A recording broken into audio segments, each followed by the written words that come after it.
message. Hi, hello. I'm the junior manager here at the restaurant. I'm supposed to walk you through the job as our new security guard. From your resume, I can tell that you're already a well-experienced guard. But, it's protocol, so I have to walk you through the basics anyway. So, let's get started. We have security cameras all around the restaurant, and if you bring up the camera panel, you'll be able to view the feed from each camera by pressing the camera buttons on the minimap. Now, our lights are always off during the night, obviously because it'd be a waste of power to leave them on all night. So to actually see something on the cameras, you can activate the camera system's night vision mode. You activate night vision by clicking on the button of whatever camera you're currently viewing. So for example, say you want to see what's on camera 1. Bring up the camera panel, you click on the button that says Cam 01, and then to use night vision, you click on Cam 01 again. Once night vision is activated, you can click on any of the other cameras and view them with night vision as well. And you turn it off the same way you turn it on. Now, night vision takes more power than regular vision, so make sure you use it sparingly. Your first priority as a security guard here is to keep an eye on the animatronics. Those are really expensive machines, and we do not want them stolen. And you keep an eye on them through the cameras. We have quite a few animatronics here at Candy's. There's of course the cats Candy and Cindy, there's Chester the chimpanzee, there's the penguins, just lots I tell you.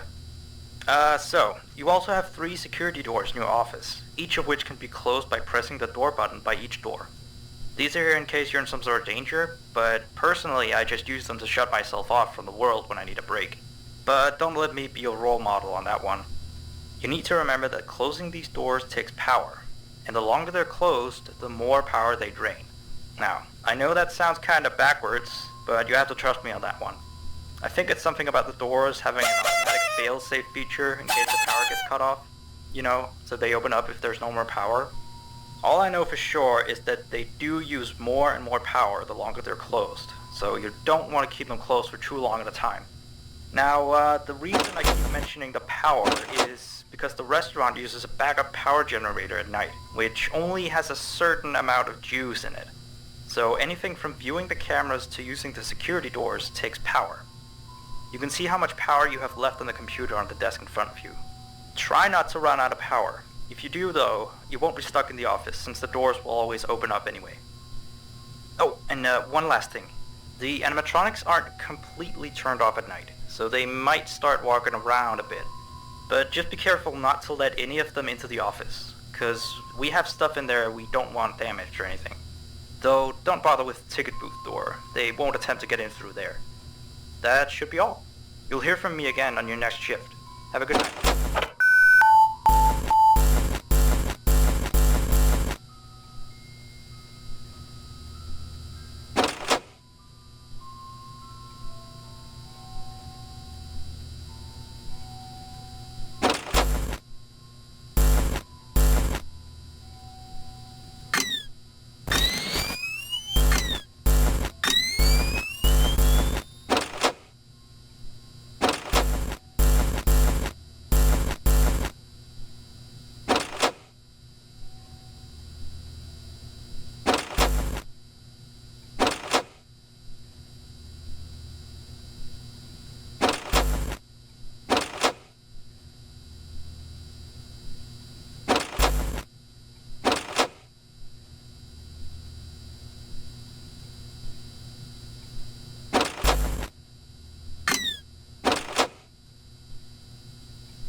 new message.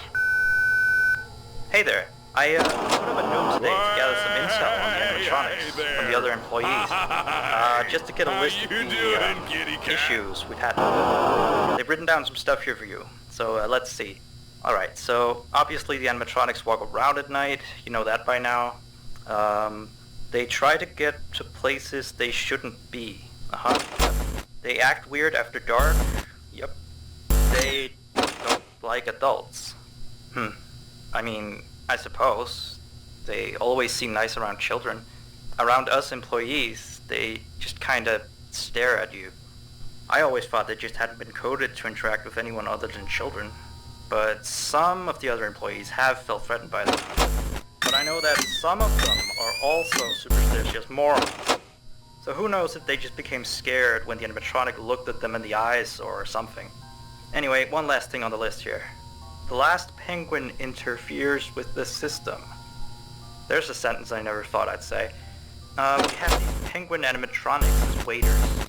They take people's orders and whatnot. We used to have 3 of them, but 2 of them broke down and haven't been fixed yet. I think they're referring to the 3rd penguin that still works, or, well, apparently it doesn't quite work. So yeah, definitely don't let him into the office. His presence alone could probably destroy our systems. Well, that'll be it for now. I'll be sure to leave another message for your next shift.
see. Awesome job these last 2 nights. You're already way better than the previous night guard. He didn't even stand 2 nights before he brought a wrench to his ship and tried to destroy one of our animatronics. The animatronic in question is the Blank character, the one in the drawing room on camera 11, I think. Yeah, I'm surprised he still works. And despite the holes and the fact that his left arm and the back of his head is missing, the kids still really like him. Anyway, ever since that day, Blank's been acting almost more strange than the other animatronics. Like, among other things, he seems to have developed this fascination with getting into the office through the ticket booth. Where am I? And I guess he can't see the glass or something. So yeah, keep an eye on him. If you see him heading for the ticket booth, just shut the door in his face, and then he'll find something else to do, I guess. Oh, and by the way, ever since that new Freddy Fazbear's Pizza closed last week, we've been getting more and more customers during the day. So next week, if you're up for it, we could use you on the day shift. Think it over. We'll talk later.